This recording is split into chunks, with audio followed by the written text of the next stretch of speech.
আসসালামু আলাইকুম, welcome to my channel Mousumi's mini kitchen. আজকে আমি তৈরি করব খুবই কম সময়ে সুজি দিয়ে দুধ পাকন পিঠার রেসিপি। পিঠাগুলি কম বেশি সকলেরই পছন্দ। এই রেসিপিটা ফলো করলে আপনারাও একদম পারফেক্টভাবে সুজির দুধ পাকন পিঠা তৈরি করতে পারবেন। তাই ভিডিওটি একটু স্কিপ করা যাবে না। রেসিপি ভালো লাগলে প্লিজ আমার চ্যানেলটা সাবস্ক্রাইব করে নিয়মিত চ্যানেলের পাশেই থাকবেন।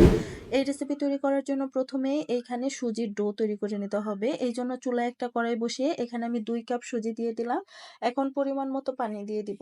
আমি 2 কাপ সুজির জন্য এখানে 2 কাপ পানি দিয়ে দিব। একে একে সব উপকরণ কিন্তু এখানে দিয়ে দিব। দিয়ে দিলাম 1/4 কাপের মতো চিনি। মিষ্টিটা আপনারা আপনাদের ইচ্ছা অনুযায়ী দিয়ে দিবেন। দিয়ে দিলাম এখানে 2 চামচের মতো সয়াবিন তেল।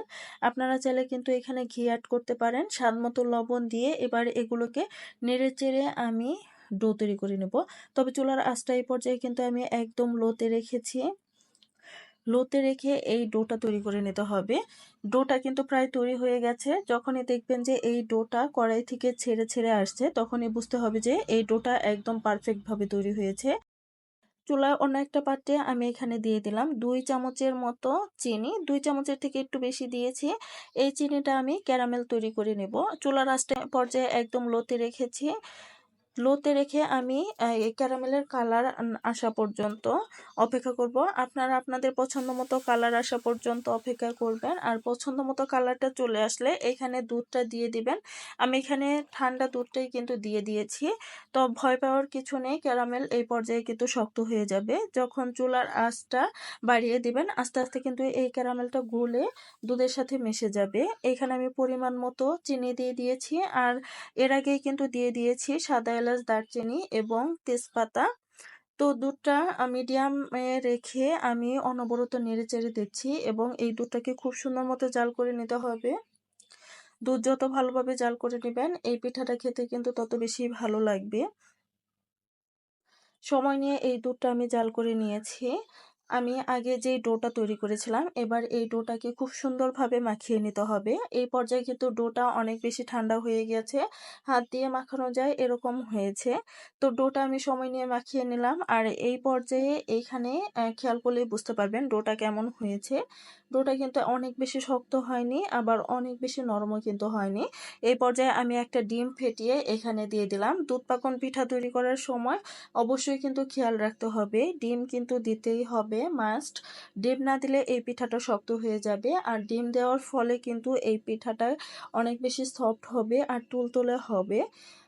যখন দেখবেন যে এরকম হয়ে গেছে, মানে হাতের সাথে লেগে লেগে আসছে, তখন এইখানে তেল অথবা ঘি দিয়ে দিবেন। আমি এখানে 1 টেবিল চামচের মতো তেল দিয়ে দিলাম। আবারও খুব সুন্দরভাবে এটাকে মাখিয়ে নেব। খুব সুন্দর একটা ডো কিন্তু তৈরি হয়ে গেছে। এবার আমি সবগুলো দুধ পাকন পিঠা তৈরি করব। তো পাকন পিঠা কিন্তু আমি সবগুলো তৈরি করে নিয়েছি। একটা আমি দেখিয়ে দিচ্ছি এই পিঠাটা আমি, মানে পিঠার ডিজাইনটা আমি কিভাবে করেছি। খুবই সহজ একটা ডিজাইন করেছি, আপনারাও কিন্তু খুব সহজেই করে নিতে পারবেন। আর এই ডিজাইনটা করার জন্য কিন্তু এরকম একটা চামচ থাকলেই হবে। আমি চামচের সাহায্যে এই ডিজাইনটা করে নিচ্ছি। মাশাআল্লাহ, অনেক সুন্দর একটা ডিজাইন তৈরি হয়ে গেল। তো মাঝখানে আমি একটা কাঠির সাহায্যে এটা আরো একটু ডিজাইনটা সুন্দর করে দিলাম। এইভাবে আমি সবগুলো পিঠা তৈরি করে নিয়েছি। এবার এগুলো ভেজে নিতে হবে। চুলায় আমি কড়াই বসিয়ে দিব। আর কড়াই পরিমাণ মতো তেল দিয়ে এই পিঠাগুলো ভেজে নিব। চুলার আঁচটা এই পর্যায়ে মিডিয়ামে রেখেছি। মিডিয়ামে রেখে সবগুলো পিঠাই কিন্তু ভেজে নিতে হবে। এই রেসিপিটা আমি একদম সহজভাবে আপনাদের সাথে শেয়ার করার চেষ্টা করেছি। আশা করছি রেসিপিটা আপনাদের কাছেও অনেক সহজ এবং ভালো লাগবে। আর এই রেসিপিটা আপনারা বাসায় একবার হলেও ট্রাই করবেন। আপনাদের কেমন হয়েছিল কমেন্ট বক্সে কিন্তু জানিয়ে দিতে ভুলবেন না। একটা পাশ যখন হয়ে যাবে তখন আমি একটা চামচের সাহায্যে উল্টিয়ে পাল্টিয়ে দিব। আর চুলার আঁচটা কিন্তু মিডিয়ামেই থাকবে। মিডিয়ামে রেখে এগুলো ভেজে নিতে হবে। আমার এই রেসিপিগুলো যদি আপনাদের কাছে ভালো লাগে তাহলে রিকোয়েস্ট করব, প্লিজ আমার চ্যানেলে নতুন হয়ে থাকলে আমার চ্যানেলটাকে সাবস্ক্রাইব করে দিবেন। পাশে থাকা বেল বাটনে ক্লিক করে অল করে রাখবেন, যেন পরবর্তী কোনো রেসিপি শেয়ার করার সাথে সাথে আপনি নোটিফিকেশন পেয়ে যেতে পারেন। উল্টিয়ে পাল্টিয়ে আমার পিঠাগুলো কিন্তু খুব সুন্দর একটা কালার আসা পর্যন্ত ভেজে নেওয়া হয়ে গেছে। মাশাআল্লাহ, অনেক সুন্দর একটা কালার এসেছে। একটা স্ট্রেনারের সাহায্যে এবার তেল ছড়িয়ে আমি এগুলো উঠিয়ে নিব।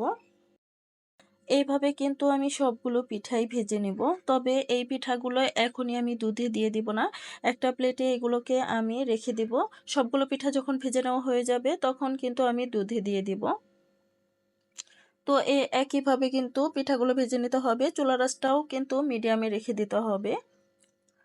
এইভাবে আপনারা একবার পিঠাগুলো তৈরি করবেন, পরিবারের সকলেই কিন্তু অনেক বেশি পছন্দ করবে আর মজা করে খাবে।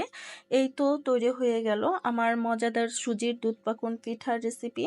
এই একে একে আমি কিন্তু এই পিঠাগুলো দিয়ে দিচ্ছি। দুধও কিন্তু গরম থাকতে হবে এবং পিঠাগুলোও গরম থাকতে হবে। দুধ যদি ঠান্ডা হয়ে যায় তাহলে আপনারা চুলায় একটু দিয়ে গরম করে নেবেন। আর একে একে পিঠাগুলো দিয়ে এই পিঠাগুলো আমি 1 ঘন্টার জন্য রেস্টে রেখে দিলাম। ফিরে এলাম 1 ঘন্টা পর। মাশাআল্লাহ, পিঠাগুলো অনেক বেশি সফট হয়েছে। খেয়াল করলে হয়তোবা বুঝতে পারবেন। আর এই পিঠাগুলো খেতে এত বেশি মজা হয়েছিল, বাসায় তৈরি না করলে বুঝতেই পারবেন না। এই পিঠাগুলো অনেক বেশি সময় রেস্টে রেখে দেওয়ার কোনো প্রয়োজন নেই। আমি 1 ঘন্টা পরে কিন্তু এখানে পরিবেশন করে দেখাচ্ছি। আপনারা খেয়াল করলে হয়তো বুঝতে পারবেন এই পিঠাটা কতটা সফট হয়েছে। আর 1 ঘন্টার ভিতরে এই পিঠাগুলো ভিজে নরম তুলতুলে হয়ে গেছে। আর খেতেও কিন্তু অনেক বেশি মজা হয়েছিল। সকলেই কিন্তু পছন্দ করেছে। ছোট বড় সকলেই খুব মজা করে খেয়েছে। মাশাআল্লাহ, আলহামদুলিল্লাহ। ভিডিওটি যারা শেষ পর্যন্ত কন্টিনিউ করলেন, প্লিজ একটা লাইক, কমেন্ট, শেয়ার করবেন এবং আমার চ্যানেলে যদি একদমই নতুন হয়ে থাকেন, রেসিপি ভালো লাগলে প্লিজ আমার চ্যানেলটা সাবস্ক্রাইব করে দিবেন এবং পাশে থাকা বেল বাটন অল করে রাখবেন যেন পরবর্তী কোনো রেসিপি শেয়ার করার সাথে সাথে আপনি নোটিফিকেশন পেয়ে যেতে পারেন। আজকের মতো এ পর্যন্তই। পরবর্তী রেসিপি শেয়ার করা পর্যন্ত আপনারা সকলেই সুস্থ থাকবেন, অনেক অনেক ভালো থাকবেন। আল্লাহ হাফেজ। আসসালামু আলাইকুম।